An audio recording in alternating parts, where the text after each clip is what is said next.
नमस्कार student, welcome to weekly 20 question of current affairs.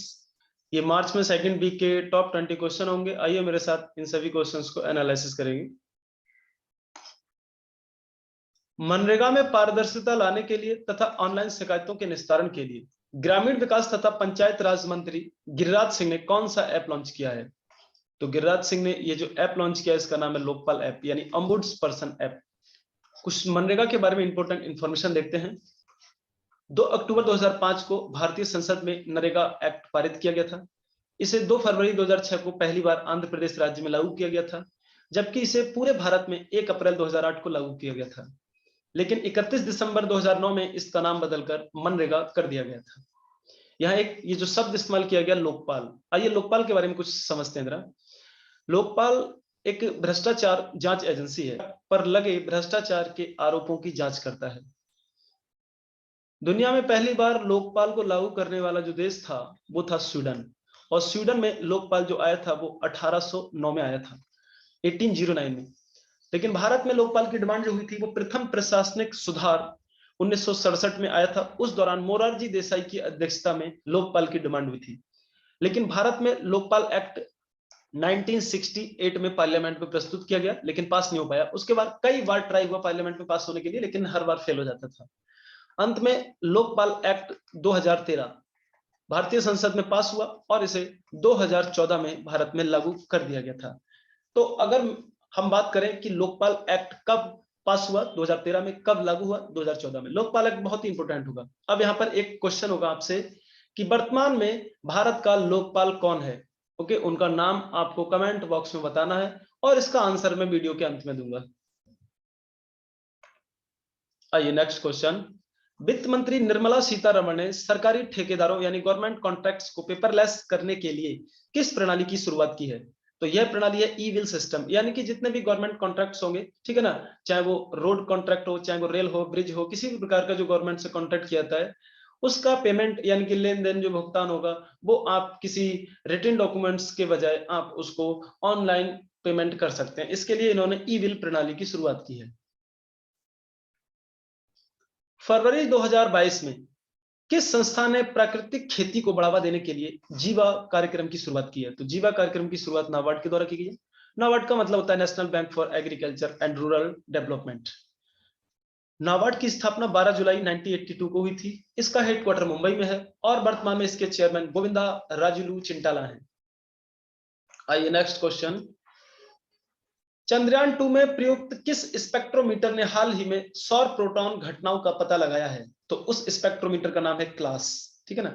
और class का जो इस्तेमाल किया गया था वो किसमें किया गया था? ऑर्बिटर में, ऑर्बिटर में, ठीक है ना। देखिए चंद्रयान 2 जो था वो 22 जुलाई 2019 को इसरो द्वारा श्रीहरिकोटा द्वीप से लॉन्च किया गया था और इसे GSLV MK3 रॉकेट से लॉन्च किया गया था। और दूसरा था इसमें एक लैंडर, और तीसरा था इसमें एक, क्या नाम था? विक्रम। और रोवर का जो नाम था वो था प्रज्ञान। लेकिन लैंडर और रोवर अनसक्सेसफुल रहा क्योंकि चंद्रयान 2 चंद्रमा पर लैंड होने से पहले ही डिस्कनेक्ट हो गया था। तो जो ऑर्बिटर था वो आज भी ऑर्बिटिंग कर रहा है मून की ऑर्बिटर में, और उसी में यूज किया गया था स्पेक्ट्रोमीटर, जिसने हाल ही में सूर्य से आने वाले सोलर प्रोटॉन इवेंट को डिटेक्ट किया है। आइए नेक्स्ट क्वेश्चन। हाल ही में किस राज्य सरकार ने भारत का पहला डुगोंग संरक्षण रिजर्व स्थापित करने का निर्णय लिया है? तमिलनाडु सरकार ने। देखिए, तमिलनाडु सरकार ने डुगोंग संरक्षण रिजर्व स्थापित करने का डिसीजन लिया है, और ये कहाँ होगा? जैसे हम बात करें, ये रहा हमारा दक्षिण भारत, ठीक है ना, और यहाँ पर ये है तमिलनाडु राज्य, इतना। तो यहाँ पर है मन्नार की खाड़ी, कौन? Gulf of Mannar, gulf of Mannar. और गल्फ ऑफ मन्नार में समुद्री गाय का निवास स्थल भी है, तो समुद्री गाय को ही अंग्रेजी में बोलते हैं डुगोंग, ठीक है ना। और गल्फ ऑफ मन्नार जो भारत के जैव मंडल हैं जिनकी संख्या 18 है, 18 जैव मंडल में से एक जैव मंडल गल्फ ऑफ मन्नार भी है जो डुगोंग के लिए रिजर्व है। आइए कुछ इंपोर्टेंट फैक्ट देखते हैं इसके बारे में। भारतीय वन्यजीव संस्थान के अनुसार भारत में कुल 200 से 250 डुगोंग हैं। डुगोंग का मतलब होता है समुद्री गाय, समुद्री गाय, जिसमें से 150 डुगोंग केवल मन्नार की खाड़ी और पाक की खाड़ी में स्थित हैं। डुगोंग को IUCN की रेड लिस्ट के अंतर्गत संकटापन्न प्रजाति में शामिल किया जा चुका है। और डुगोंग का जो भारत में मूल निवास स्थल है वो मन्नार की खाड़ी है, जो 18 जैव मंडलों में से एक प्रमुख जैव मंडल भी है। किस राज्य में वायुमंडलीय न्यूट्रिनो का अध्ययन करने के लिए इंडियन न्यूट्रिनो ऑब्जर्वेटरी का निर्माण किया जा रहा है? तो इंडियन ऑब्जर्वेटरी बनाई जा रही है तमिलनाडु के थेनी डिस्ट्रिक्ट में, तमिलनाडु के थेनी डिस्ट्रिक्ट में। आइए इंडियन न्यूट्रिनो ऑब्जर्वेटरी के बारे में कुछ इंपोर्टेंट फैक्ट देखते हैं जरा। भारतीय न्यूट्रिनो वेधशाला, इंडियन न्यूट्रिनो ऑब्जर्वेटरी INO, एक कण भौतिकी अनुसंधान परियोजना है, यानी कि पार्टिकल फिजिक्स रिसर्च प्रोजेक्ट है, जिसका तमिलनाडु सरकार विरोध कर रही है, क्योंकि इसके वहां निर्माण होने से पश्चिमी घाट के संवेदनशील पारिस्थितिकी क्षेत्र, इको सेंसिटिव जोन में रहने वाले जानवरों के स्थायी जीवन पर एक बड़ा संकट है। ये हमारा साउथ इंडिया, और ये वेस्टर्न घाट जो है ना, यहाँ पर ये केरल वाले क्षेत्र में, तमिलनाडु वाले क्षेत्र में इसको इको सेंसिटिव जोन घोषित किया गया है। यहाँ पर विभिन्न प्रजातियों के अनेक जीव जंतुओं का स्थायी निवास है, और जिस क्षेत्र को इको सेंसिटिव जोन डिक्लेयर कर दिया जाता है, वहां पर सरकार ना तो कोई इंफ्रास्ट्रक्चर तैयार कर सकती, ना ही कोई कंस्ट्रक्शन कर सकती, रेल, हाईवे, सिटीज वगैरह कुछ नहीं बना सकती, ठीक है ना। तो तमिलनाडु सरकार ने इसी को लेकर सुप्रीम कोर्ट में एक रिट दायर की थी कि इस सिस्टम को वहां रोका जाए बनने से, क्योंकि अगर वहां पर INO काम करेगा तो उससे क्या होगा, वहां जो रेडिएशन क्रिएट होता है उससे भी वहां के स्थायी जीवन पर प्रजातियों को संकट पैदा होगा। कुछ न्यूट्रिनो के बारे में हम देखते हैं जरा। न्यूट्रिनो ब्रह्मांड का एक अति सूक्ष्म कण होता है, जिसे गॉड पार्टिकल के नाम से भी जानते हैं, और इसकी खोज 1930 में पाउली के द्वारा की गई थी। हाल ही में प्रेसिडेंट रामनाथ कोविंद ने आयुर्वेदिक उद्यान आरोग्य वनम का उद्घाटन कहां किया था? तो राष्ट्रपति भवन में, नई दिल्ली। ओके, अब मेरा एक क्वेश्चन होगा आपसे कि आपको आरोग्य वन का तो पता चल गया, लेकिन आपको बताना है कि आरोग्य वन कहां है, का उद्घाटन किसने किया और कब किया और कहां किया गया।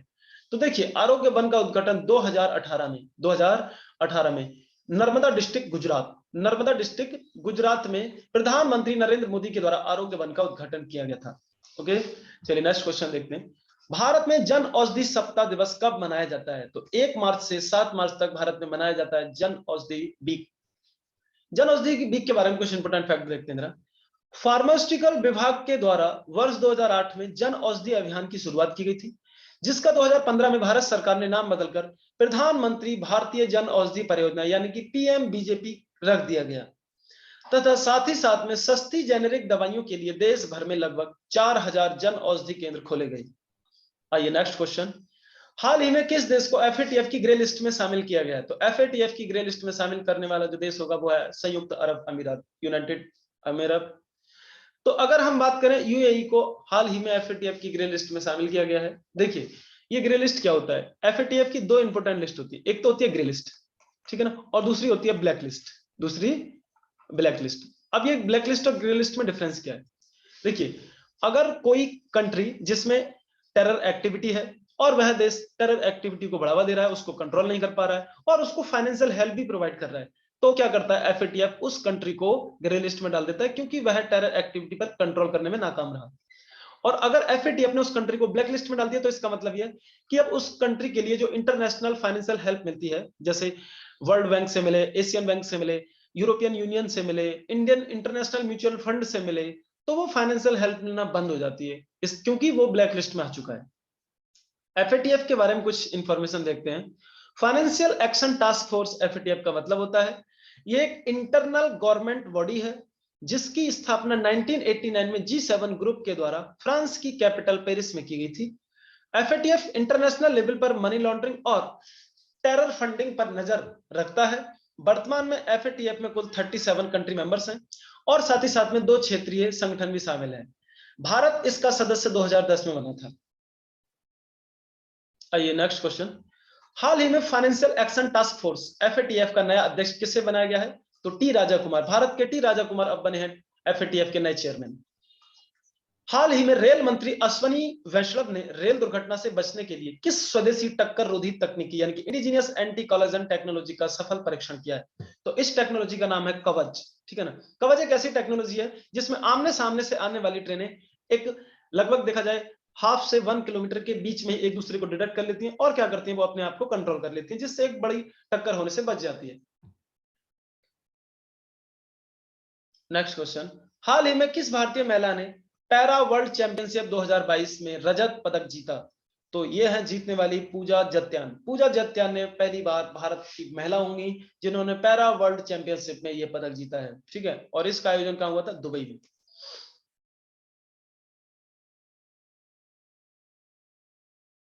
हाल ही में आरबीआई गवर्नर शक्तिकांत दास ने फीचर फोन के लिए किस यूपीआई ट्रांजैक्शन को लॉन्च किया है? तो उस यूपीआई ट्रांजैक्शन का नाम है यूपीआई 123 पे। यूपीआई 123 पे जो होगा ये फीचर फोन में चलेगा। फीचर फोन का मतलब जो जो सिंपल फोन होते हैं, यानी कि विदाउट मल्टीमीडिया, जैसे नोकिया 1108 हुआ करता था, छोटे छोटे जो फोन होते थे, ठीक है। आप बिना इंटरनेट, बिना वाईफाई कनेक्शन के अब आप मनी ट्रांसफर कर सकते हो। ये बहुत ही महत्वपूर्ण सुविधा होगी, खास तौर से रूरल एरिया में। ग्रामीण क्षेत्रों में आज भी स्मार्टफोन यानी कि मल्टीमीडिया फोन कम यूज होते हैं, ठीक है। तो वहां पर लोग इस फीचर फोन का इस्तेमाल करके यूपीआई ट्रांजैक्शन के माध्यम से पैसे का लेन देन कर सकते हैं। भारतीय राष्ट्रीय भुगतान निगम यानी कि national payment corporation of India एवं आरबीआई ने ऑनलाइन पेमेंट के लिए 11 अप्रैल 2016 को यूपीआई सिस्टम की शुरुआत की थी। यूपीआई का मतलब होता है यूनिफाइड पेमेंट इंटरफेस।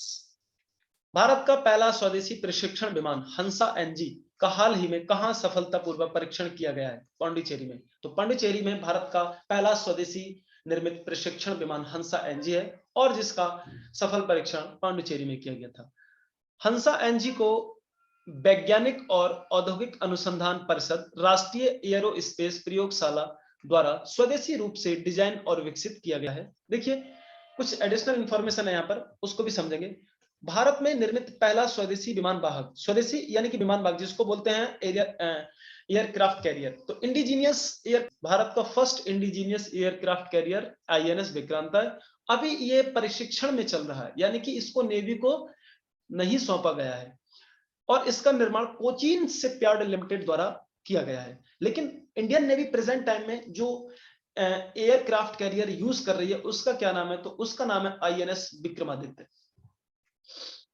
हाल ही में किस राज्य सरकार ने सुषमा स्वराज पुरस्कार की घोषणा की है? तो सुषमा स्वराज पुरस्कार की घोषणा जो है वो हरियाणा सरकार ने की है। देखिए सुषमा स्वराज देखा जाए भारत की दूसरी विदेश मंत्री है, भारत की दूसरी विदेश मंत्री, और ये जो विदेश मंत्री रही थी इन्होंने 2014 से लेकर 2019 तक काम किया। 2014 से 2019 तक इन्होंने एज ए फॉरेन मिनिस्टर के रूप में काम किया। लेकिन आपसे क्वेश्चन है मेरा कि फर्स्ट जो थी उनका नाम था इंदिरा गांधी, और इंदिरा गांधी ने 1966 से लेकर 69 तक काम किया था as a first women foreign minister के रूप में, ठीक है ना। और मेरा एक क्वेश्चन और भी है यहाँ पर कि भारत की पहली महिला रेल मंत्री कौन थी? तो भारत की पहली महिला रेल मंत्री जो थी वो थी ममता बनर्जी। ममता बनर्जी ने 1999 में फर्स्ट वुमेन रेलवे मिनिस्टर के रूप में काम किया, जबकि ममता बनर्जी दूसरी बार रेल मिनिस्टर बनी थी 2009 से लेकर 2011 तक। आइए नेक्स्ट क्वेश्चन। हाल ही में आयुष मंत्रालय ने डब्ल्यूएचओ का पहला विश्व स्तरीय केंद्र कहां स्थापित करने की घोषणा की है? जामनगर। जामनगर यानी गुजरात के जामनगर में होगा डब्ल्यूएचओ का पहला वर्ल्ड लेवल सेंटर, ठीक है, जिसको ओपन किया जाएगा भारत के आयुष्मान मंत्रालय के द्वारा, ठीक है ना। तो आइए आयुष मंत्रालय के बारे में कुछ इंपोर्टेंट नॉलेज देखते हैं।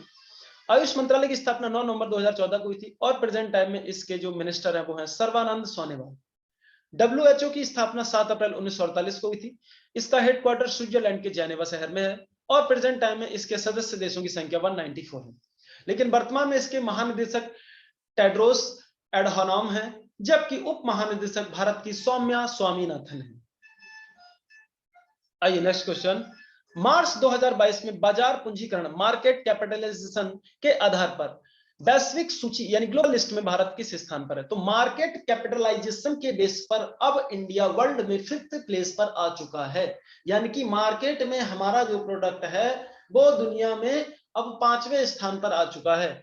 यानी कि इससे पहले दूसरे, तीसरे और चौथे स्थान पर किसका नाम मिलता है? अमेरिका, चीन, जापान और हांगकांग का। ओके, तो वर्ल्ड का 5th बिगेस्ट मार्केट कैपिटल जो है वो किसका है? अब इंडिया का, और ये एक बहुत ही महत्वपूर्ण अचीवमेंट है भारत के लिए। आइए नेक्स्ट क्वेश्चन देखते हैं। हाल ही में सूक्ष्म, लघु और मध्यम उद्यम मंत्रालय ने महिला उद्यमियों के प्रोत्साहन के लिए किस अभियान की शुरुआत की है? तो ये अभियान है समर्थ अभियान। ओके, समर्थ अभियान। देखिए एक योजना 2018 में आई थी सामर्थ। कौन सी आई थी? सामर्थ, ठीक है, इसे समर्थ से मत समझिए। और सामर्थ योजना जो आई थी वो इंटरनेशनल लेवल पर भारत के टेक्सटाइल को प्रमोट करना था, जिसमें प्राइम मिनिस्टर के द्वारा यह कहा गया था कि इसमें 70% महिलाओं की भागीदारी को हम प्रमोट करेंगे। उसी क्रम में देखा जाए वर्तमान में सूक्ष्म लघु और मध्यम उद्यम मंत्रालय ने महिला उद्यमियों को बढ़ाने के लिए, आगे बढ़ाने के लिए एक अभियान शुरू किया, समर्थ अभियान, ठीक है ना। तो खास तौर से इस अभियान की जो शुरुआत की गई थी वो 8 मार्च को इंटरनेशनल वुमेन डे पर शुरू की गई थी। लेकिन इसी क्रम में देखा जाए तो हरियाणा सरकार ने भी महिला उद्यमियों के लिए मातृ शक्ति उद्यमिता योजना को लॉन्च किया है। तो मातृ शक्ति उद्यमिता लॉन्च योजना जो लॉन्च की गई है वो हरियाणा गवर्नमेंट के द्वारा, जबकि समर्थ अभियान सेंट्रल गवर्नमेंट का अभियान है। हाल ही में किस संस्था ने भारत में युवा वैज्ञानिक कार्यक्रम युविका की शुरुआत की है? इसरो ने शुरू किया युविका कार्यक्रम। देखिए युविका क्या है? भारत में शिक्षित युवा वर्ग को अंतरिक्ष कार्यक्रम में अभिरुचि के लिए इसरो ने युवा वैज्ञानिक कार्यक्रम युविका की शुरुआत की है। इसरो 16 मई से 28 मई तक युविका 2022 कार्यक्रम का आयोजन भी करेगा। हाल ही में हंगरी की पहली महिला राष्ट्रपति के रूप में किसे चुना गया? तो हंगरी की पहली महिला राष्ट्रपति होंगी कैटलिन नोवाक। तो कैटलिन नोवाक हंगरी की फर्स्ट वुमेन प्रेसिडेंट के रूप में सिलेक्टेड हुई हैं। देखिए कुछ अभी वर्ल्ड प्रेसिडेंट के रूप में नया अपॉइंटमेंट हुआ है। जैसे हम बात करें जर्मन के नए चांसलर जो हैं उनको जो नियुक्त किया गया उनका नाम है ओलाफ सोल्ज। ऐसे ही इजराइल के नए प्रधानमंत्री के रूप में नफ्ताली बेनेट को नियुक्त किया गया। इसी क्रम में कजाकिस्तान के नए प्रधानमंत्री के रूप में अली खान इस्माइलोव को नियुक्त किया गया है और हाल योल को नियुक्त किया गया है। तो ये है इंटरनेशनल लेवल पर हाल ही में चर्चा में रहे नए अपॉइंटमेंट। ओके, तो थैंक यू स्टूडेंट्स, ये वीडियो आपके लिए कंप्लीट किया गया। 20 क्वेश्चन थे इसमें। Thank you.